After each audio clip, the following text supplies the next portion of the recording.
Poslije onoga Lunjinog navaljivanja da dobije batine i njezinog neočekivanog bjekstva kroz prozor, učitelj Paprika sasvim se prozlio.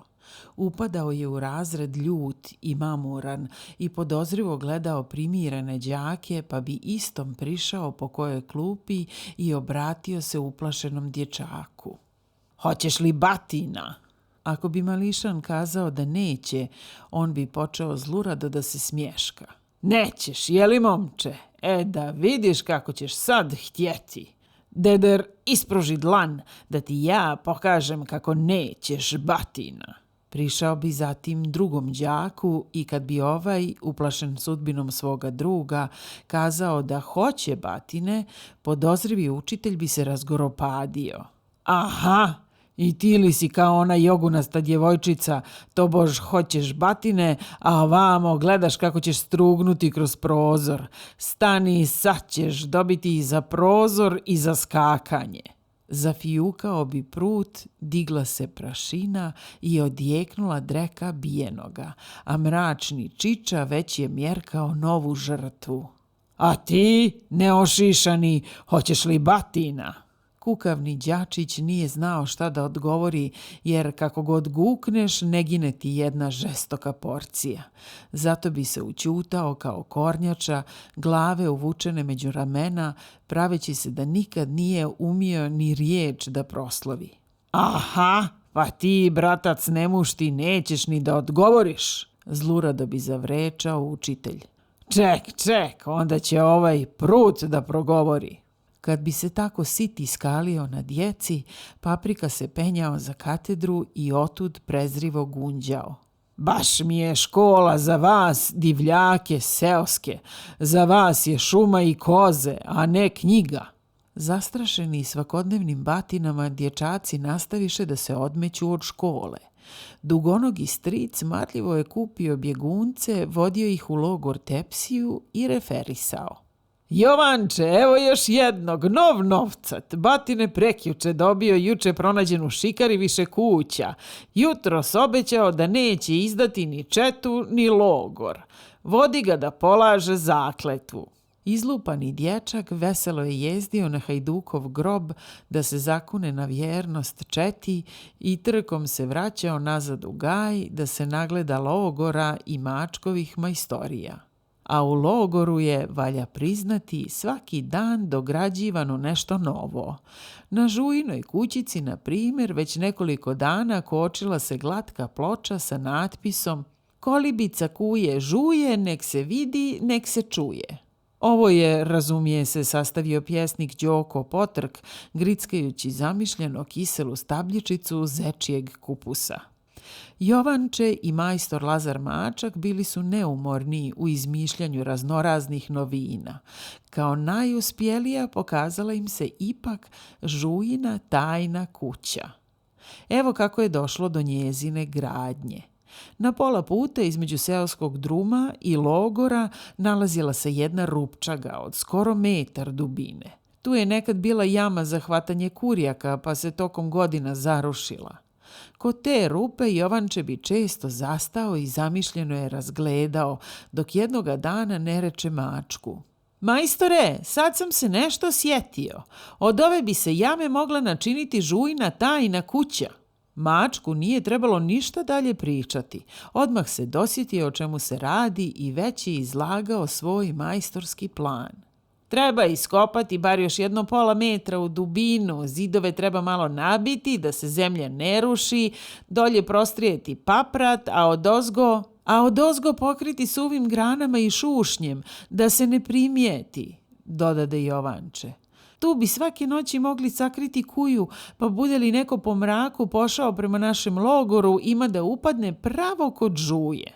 "Bogme će biti dreke i poderanih čakšira," uskliknu majstor Mačak. "A i po danu ćemo mi tako prikriti jamu granama da će u nju upasti svaki nezvan gost koji ovuda naiđe," nastavljao je Jovanče. "Tuda je najkraći i najlakši put prema logoru, pa ga treba osigurati." "To je tačno," složi se Mačak.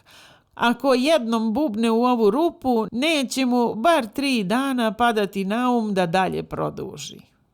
Jama je iskopana i maskirana sve po mačkovim uputstvima. Načinjene su čak i male stepenice sa 3 široke prečage, pomoću kojih će kuja silaziti i izlaziti iz svog tajnog skrovišta. Prilikom prvog uvođenja žuje u novi dom nastade jedna nepredviđena teškoća. Kuja neće ni da priviri u jamu. Priđe samo sumračnom otvoru, nepovjerljivo pomiriše nepoznatu jazbinu i zabrinuto se ogleda na dječake kao da pita: kuda ste vi ovo sa mnom naumili, jeli? Najzad je mali Nikolica morao prvi da siđe u Zemunicu i tek se onda žuja drage volje spustila za njim. Onda je mališan brzo izašao napolje, a za njim su dječaci izvukli stepenice. Sirota kuja, preverena tako na brzinu, počela je da cvili i da zaskakuje u strme zidove. Nikolica je uzet ješiti. Lezi samo žuja, lezi, eto nas ujutru. Imaš dole zdjelu vode i mekan krevet, baš te briga. Otvor pokriše granama i ovlaš posuše suvim lišćem, a kako je iskopana zemlja već ranije bila sklonjena u jednu obližnju udoljinu, sad se ni po čemu nije moglo opaziti da tu ima bilo šta sumnjivo. Svud po šumi bilo je sličnih gomila suva granja kao na tome mjestu. U povratku kući, kad već stigoše skoro do samog izlaza iz gaja, Nikolica se odjednom nešto dosjeti. A šta će biti ako se neko omakne u jamu pa bubne odozgo na žuju? Ne boji se ništa, utješi ga Jovanče. Žuja će odskočiti u stranu prije nego taj padne na nju. A bude li žuja spavala? Tu već ni Jovanče nije znao pravog izlaza pa odgovori onako otprilike. Kad kuja spava, onda svi spavaju, niko tada ne skita po šumi. Ujutru žuju nađoše živu i zdravu i povedoše je u logor, a jamu opet pažljivo pokriše. Pred samo podne kujina tajna kuća dočeka prvu žrtvu. U blizini jame dječaci su se već duže vremena igrali žmurke. Lunja je sjedila uz jednu bukvu, plela čarapu i pratila ih pogledom. Da bi se pred njom pokazao vještiji od ostalih, dugonogi stric, izmičući od svog progonioca, trčao je na traške. Odjednom se začu prasak suva granja, stric iznenađeno viknu i za tren oka nestade pod zemljom. Lunja skoči. Ode stric, upade stric! Dječaci se strčaše oko jame. Uz prodor na granama ležao je samo stričev slamnato-kartonski šešir s onim neobičnim natpisom: ništa nema da te brine, od ovoga pacov gine. Ej, striče, jesi li živ? Povika Jovanče. Javi se! Striče! Uplašeno zovnu Lunja, naginjući se nad otvor. Umjesto bilo kakva odgovora, kroz prodor se odozdo pomoli dugačka ruka, pograbi šešir i uvuče ga u jamu. Striče, što se ne javiš? Pitao je Jovanče zavirujući u Zemunicu. Neću, začu se iz jame naburen glas. Evo ti stepenica pa se izvuci. Neću. Kud je upao u jamu, tud je stric pokvasio i tur u kujinoj zdjeli sa vodom, pa ga je sad još više bilo sramota da se pokaže napolju pred Lunjom. Riješio je zato čvrsto da u jami ostane sve dok ostali ne krenu kući. Natukao je šešir sve do očiju i na sva zapitkivanja tvrdoglavo ćutao ili se otresao kratko i nabusito. Neću, odbij! Tek pošto dječaci odoše za nekim poslom i oko jame se sve utiša, on se popne uz prvi stepenik, virnu napolje, pa brže bolje iskoči i zaždi prema ivici šume. Tamo se namesti iza jedne lijeske i leže po trbuške da na suncu osuši svoju smočenu pozadinu. Ležeći tako, s glavom na rukama, zaklonjen šeširom, stric je zadrijemao i zaspao.